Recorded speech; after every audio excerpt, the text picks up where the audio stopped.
जय मां काली, जय मां दुर्गा।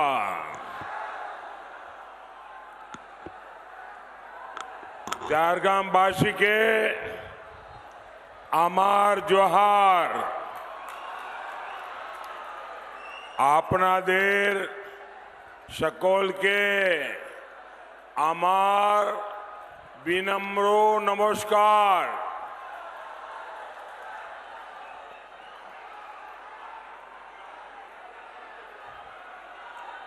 साथियों, अभी मुझे तामलुक की सभा में जाना था, लेकिन वहां वेदर ठीक नहीं होने के कारण मेरा हेलीकॉप्टर वहां लैंड नहीं कर पाया। लेकिन तामलुक के हजारों लोग अभी टेक्नोलॉजी से इस सभा के साथ वहां जुड़े हुए हैं, तो एक प्रकार से मैं एक साथ दो सभाएं संबोधित कर रहा हूं। मैं तामलुक के लोगों का क्षमा प्रार्थी हूं, लेकिन मुझे खुशी है इस समय तामलुक के हजारों लोग भी मुझे वहां रैली स्तर पर सुन पा रहे हैं और स्क्रीन पर मुझे देख पा रहे हैं। साथियों, आज 5वें चरण का मतदान लगभग पूरा होने पर है। बंगाल में टीएमसी और पूरे देश में इंडी गठबंधन ये पहले पस्त थे। 5वें चरण में ये परास्त हो चुके हैं और 4 जून को ये समाप्त होते दिखाई देंगे। इंडी गठबंधन के बिखरने का काउंटडाउन शुरू हो चुका है। इतनी बड़ी संख्या में आपका आशीर्वाद ये साफ साफ कह रहा है, फिर एक बार, फिर एक बार, फिर एक बार, आभार एक बार, आभार एक बार, आभार एक बार। साथियों, हार सामने देख पूरी टीएमसी का आक्रोश चरम पर है। बंगाल के लोग इनको वोट नहीं दे रहे हैं, इसलिए कभी बीजेपी को गाली, कभी बंगाल के लोगों को धमकी। कल तक टीएमसी कांग्रेस को गाली दे रही थी, अब वो कह रही है हम इंडी गठबंधन का हिस्सा है। लेकिन बंगाल के लोग जानते हैं कांग्रेस ये डूब चुका जहाज है और टीएमसी के जहाज में भी छेद हो चुका है। ये दोनों एक दूसरे की सवारी कर लें, फिर भी डूबना तो तय है। साथियों, ये चुनाव भारत के भविष्य का चुनाव है। जिन लोगों ने भारत को दशकों पीछे धकेला, देश उन्हें नकार चुका है। देश भूला नहीं है, जब दुनिया तेजी से विकास कर रही थी तब कांग्रेस सरकार घोटालों के कीर्तिमान गढ़ रही थी। दुनिया के देश हर पल आगे बढ़ रहे थे, लेकिन कांग्रेस पार्टी युवा पीढ़ी को पीछे धकेल रही थी। 60 साल तक ये लोग गरीबी हटाओ का ही नारा लगाते रहे। देश जानता है ये मोदी है जिसने भारत को दुनिया की 5वीं सबसे बड़ी अर्थव्यवस्था बनाया है। ये मोदी है जिसने 10 साल में 25 करोड़ लोगों को गरीबी से बाहर निकाला। ये मोदी है जिसने दशकों पुरानी समस्याओं का समाधान किया। कश्मीर से आर्टिकल 370 हटा, कश्मीर में आतंकवाद अब अपनी आखिरी सांस ले रहा है। पाकिस्तान को मुंह तोड़ जवाब मिला, नक्सलवाद की कमर टूटी, भ्रष्टाचार पर लगाम लगी। कितना कुछ हुआ। गरीब के इस बेटे ने गरीब के हर सुख दुख की चिंता की। गरीबों को बिना कट, बिना कमीशन के पैसा सीधे उनके बैंक अकाउंट में मिलने लगे। पहली बार 4 करोड़ गरीबों को पक्के मकान मिले। 50 करोड़ से ज्यादा गरीबों के बैंक के खाते खुले। हमारी माताओं बहनों को शौचालय मिले, उन्हें उज्ज्वला सिलेंडर मिले, धुएं से आजादी मिली। ये सब किसने किया? ये सब किसने किया? ये सब किसने किया? ये सब किसने किया? ये सब किसने किया? ये सब मोदी तो निमित्त है, ये सब आपके एक वोट ने किया है। ये आपके वोट की ताकत है कि जिसके कारण कभी नहीं हुआ वो आपके सही वोट ने करके दिखाया। इस बार भी आपका वोट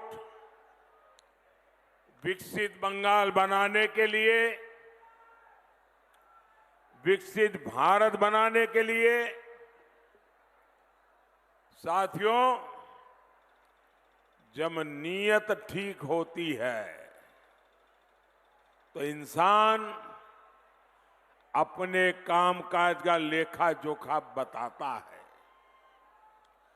जब नीयत में खोट होती है तो बहाने बताता रहता है। आज देश देख रहा है एक और केंद्र में काम करने वाली मोदी सरकार अपना रिपोर्ट कार्ड देश की जनता को प्रस्तुत कर रही है। दूसरी ओर बंगाल में टीएमसी के पास रिपोर्ट कार्ड नहीं है, उसके पास तो रेट कार्ड है, रेट कार्ड। टीएमसी ने बंगाल में हर नौकरी का रेट कार्ड लगा रखा है। पैसा दो, नौकरी लो। हमारे स्कूल, शिक्षा के मंदिर, इन लोगों ने उनको भी नहीं छोड़ा। टीएमसी के मंत्रियों ने खुलेआम नौकरियों की नीलामी की, नौकरियां बेची। इन्होंने हमारी नई पीढ़ी का भविष्य दांव पर लगा दिया। आप जानते हैं ना, ये सारे घोटाले किसके संरक्षण में हो रहे हैं? कौन भ्रष्टाचारियों के आरोपियों को बचाने में लगा है? कौन सीबीआई को काम नहीं करने दे रहा? साथियों, टीएमसी से बंगाल के लोगों को भी खतरा है। बंगाल की पहचान को भी खतरा है। आज पूरा देश बंगाल की स्थितियों को लेकर बहुत चिंतित है। बंगाल में आए दिन हिंसा होती है, बीजेपी कार्यकर्ताओं की हत्याएं होती है। झारग्राम में भी बीजेपी के कार्यकर्ताओं की हत्या हुई है। बंगाल में दंगे आम बात हो गई है। आदिवासी भाई बहनों की पहचान खत्म करने के प्रयास हो रहे हैं। लेकिन टीएमसी को किसकी चिंता है? टीएमसी को अपने वोट बैंक की चिंता है। ये लोग घुसपैठियों को बुला बुलाकर बसा रहे हैं। सीमावर्ती इलाकों में बंगाल के लोगों की आबादी घट रही है। आप मुझे बताइए, घुसपैठिए हमारे देश में आते हैं, एक किसकी जमीन पे कब्जा करते हैं? हमारे दलित, हमारा पिछड़ा, हमारे आदिवासियों की जमीन पर एक कब्जा करते हैं। भाइयों बहनों, टीएमसी कांग्रेस मिलकर घुसपैठियों के कब्जे को कानूनी बनाना चाहती है।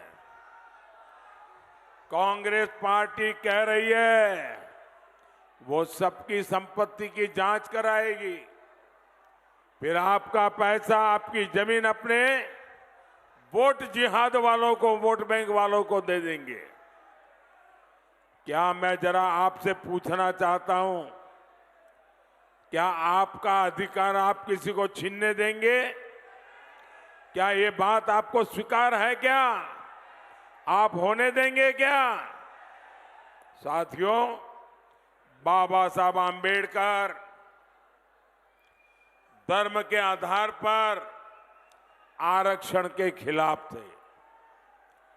यही हमारे संविधान की मूल भावना है। लेकिन इंडी गठबंधन वाले पूरे देश में एससी, एसटी, ओबीसी का आरक्षण अपने वोट बैंक को देना चाहते हैं। इन्होंने कर्नाटका में ओबीसी का आरक्षण छीनकर मुसलमानों को दे भी दिया है। मैंने कांग्रेस और इंडी गठबंधन को 23 अप्रैल को चैलेंज किया था। मैंने कहा था कांग्रेस पार्टी लिख करके दे कि वे कभी भी एससी, एसटी, ओबीसी का आरक्षण नहीं छीनेगी और यह आरक्षण मुसलमानों को नहीं देगी। इसके बाद से कांग्रेस और इंडी गठबंधन वालों को सांप सूंघा हुआ है। सांप, उनके मुंह पे ताला लग गया है उनकी बोलती बंद हो गई है। आज 27 दिन हो गए, कांग्रेस ने कोई जवाब नहीं दिया है। और मुझे पता है कांग्रेस जवाब देने वाली भी नहीं है। आज ही मैंने सोशल मीडिया पर कांग्रेस के शहजादे का एक वीडियो देखा है। ये बात बड़ी गंभीर है। मैं आप सबसे कहता हूं, मेरी इस बात पर गौर कीजिए। मैं मीडिया वालों को खास कहता हूं, जिन मीडिया वालों ने, जिन इकोसिस्टम ने ये गौर संप्रदायवादी लोगों की चमड़ी बचाने का काम किया है, वो भी जरा कान खुल करके सुन लें। ये वीडियो 11-12 साल पुराना है। ये कांग्रेस के शहजादे का वीडियो है। इस वीडियो में कांग्रेस के शहजादे खुलेआम कह रहे हैं कि कांग्रेस पार्टी मुसलमानों को आरक्षण देगी। एक तरफ उस समय के प्रधानमंत्री डॉक्टर मनमोहन सिंह ये बार बार कहते थे कि देश के संसाधनों पर पहला अधिकार मुसलमानों का है, और दूसरी तरफ रिमोट कंट्रोल से सरकार चला रहे शहजादे का ताल ठोक कर ये कहना कि कांग्रेस मुसलमानों को आरक्षण देगी। यही कांग्रेस की सच्चाई है, जिसे कांग्रेस और उसके इकोसिस्टम ने बरसों तक देशवासियों के सामने आने नहीं दिया। पिछले दिनों मैंने बहुत सारे टीवी इंटरव्यू दिए, बहुत सारे मीडिया में इंटरव्यू प्रेस में दिए, और हर टीवी वाला आता था, मुझे पूछता था कि कांग्रेस के मैनिफेस्टो में तो नहीं लिखा है। आज मैं बहुत बड़ा सबूत पेश कर रहा हूं। शहजादा खुद बोल रहे हैं कि वो मुसलमानों को आरक्षण देंगे। यानी इन लोगों में 3 बुराइयां साफ है। एक, ये इंडिया अलायंस वाले, कांग्रेस वाले, उनके साथी पूरी तरह 100% ये कम्युनल है।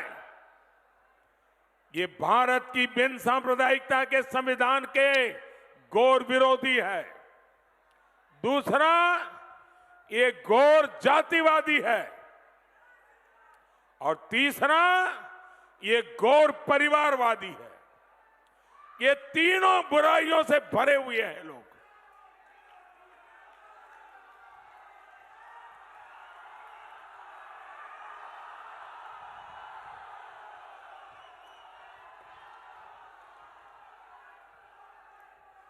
और मैं देश के मीडिया जगत को चुनौती देता हूं, बहुत बचाया इन लोगों को।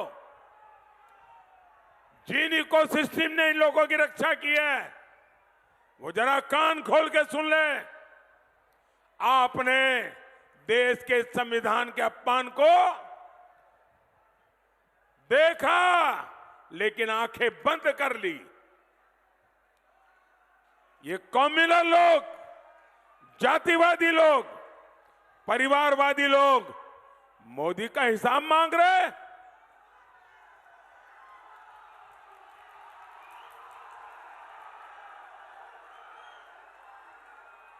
और आजकल मैं हर दिन उनका एक कच्चा चिट्ठा सबूतों के साथ खोल रहा हूं कि कितने घोर कम्युनल है, ये कितने घोर बिन सांप्रदायिकता के विरोधी है।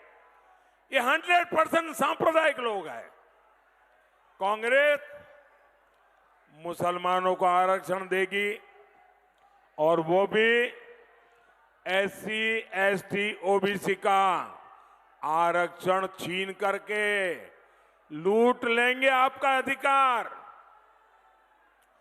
24 के इस चुनाव में मोदी ने कांग्रेस की इस मुस्लिम लीग की सोच का नकाब उतार दिया है, पर्दाफाश कर दिया है और इसलिए ये लोग बौखलाए हुए हैं और उनकी पूरी इकोसिस्टम इससे बचने के रास्ते खोज रही है। मोदी ने आपको ऐसा पकड़ा है, देश इस चुनाव में आपको सजा देने वाला है। मैं आपसे पूछता हूं, क्या सामान्य वर्ग के लोग, एससी, एसटी, ओबीसी वर्ग के आप लोग इंडी गठबंधन वालों को, टीएमसी को अपना आरक्षण छीनने देंगे? अपना अधिकार छीनने देंगे? साथियों, बंगाल में आपकी आस्था पर आक्रमण करने की जिम्मेदारी टीएमसी सरकार ने ले रखी है।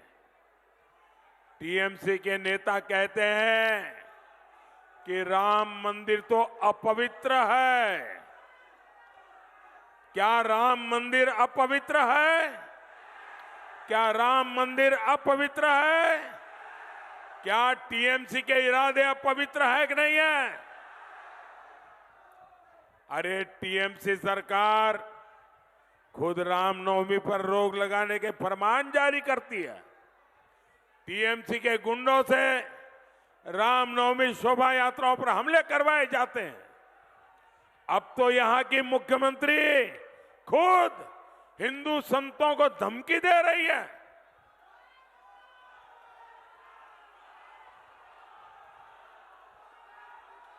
रामकृष्ण मिशन, इस्कॉन, भारत सेवाश्रम संघ, ये हमारे बंगाल की आध्यात्मिक पहचान है।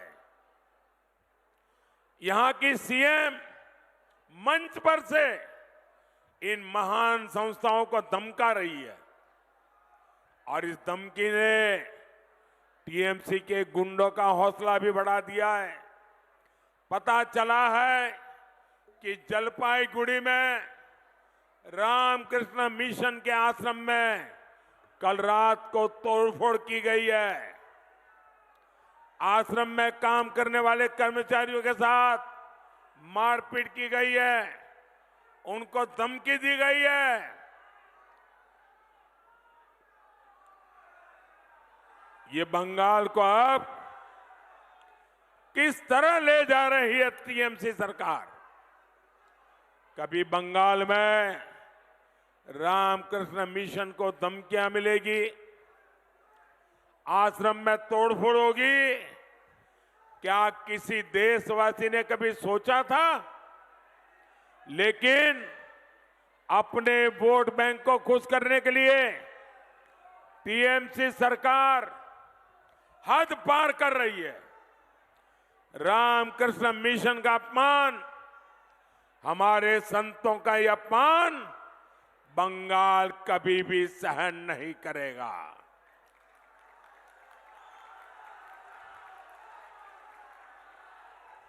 और पूरा देश जानता है मेरे जीवन को गढ़ने में रामकृष्ण मिशन का कितना बड़ा योगदान है, मेरा रामकृष्ण मिशन से कैसा निकट का नाता है।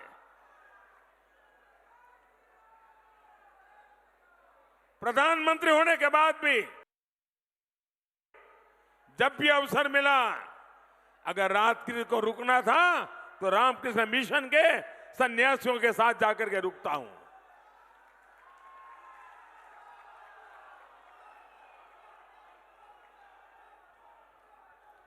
साथियों, कांग्रेस और टीएमसी के लोगों ने हमेशा आदिवासियों को आगे बढ़ने से रोका है।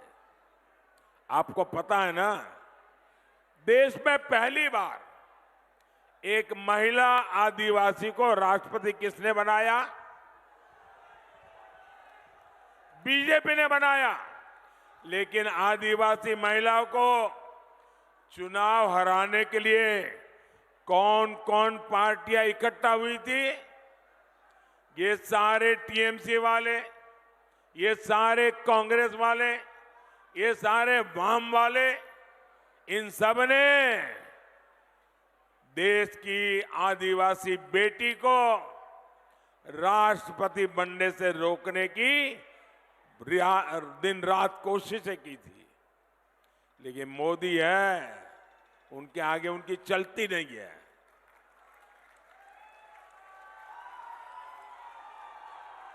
टीएमसी ने अपनी पार्टी के नेता को उनके खिलाफ उतारा था। आप मुझे बताइए, जो लोग आदिवासी महिला को राष्ट्रपति नहीं बनने देना चाहते, उन्हें आप लोगों के पास आकर के वोट मांगने का अधिकार है क्या? उन्होंने आपसे विश्वासघात किया है कि नहीं किया है? आपसे अन्याय किया है कि नहीं किया है?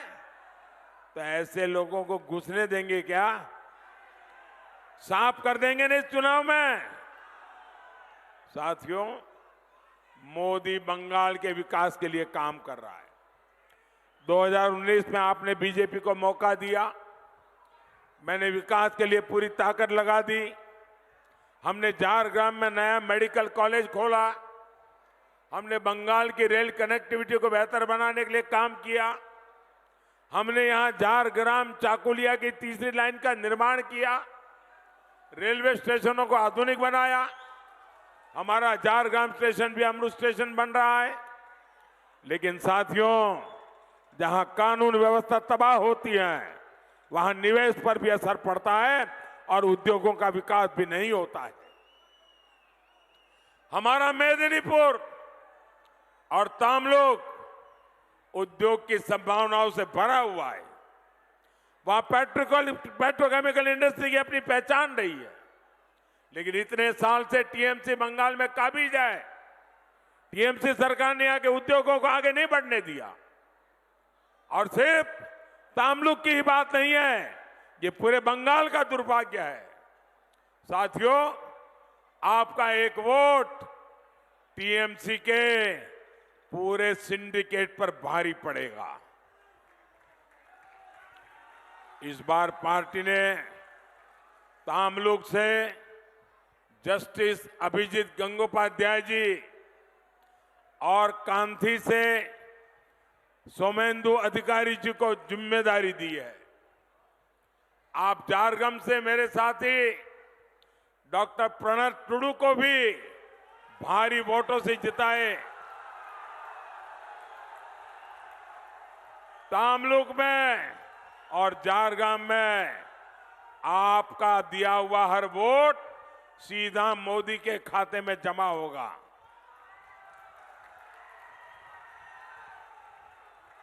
इनको दिया गया एक एक वोट बंगाल को अंधेरे से रोशनी की ओर ले जाएगा। मोदी आपके सपने पूरे करने के लिए दिन रात काम करेगा। आप मेरा एक काम करेंगे, आप मेरा एक काम करेंगे, जरा दोनों हाथ ऊपर करके बताइए, मेरा काम करेंगे? आप गांव-गांव ज्यादा से ज्यादा परिवार में जाना और हर परिवार में जाकर के कहना कि अपने मोदी जी आए थे और मोदी जी ने आपको प्रणाम कहा है। मेरा प्रणाम पहुंचा देंगे, मेरा जोहार पहुंचा देंगे। बोलिए भारत माता की, भारत माता की, भारत माता की वंदे वंदे वंदे वंदे वंदे वंदे वंदे वंदे वंदे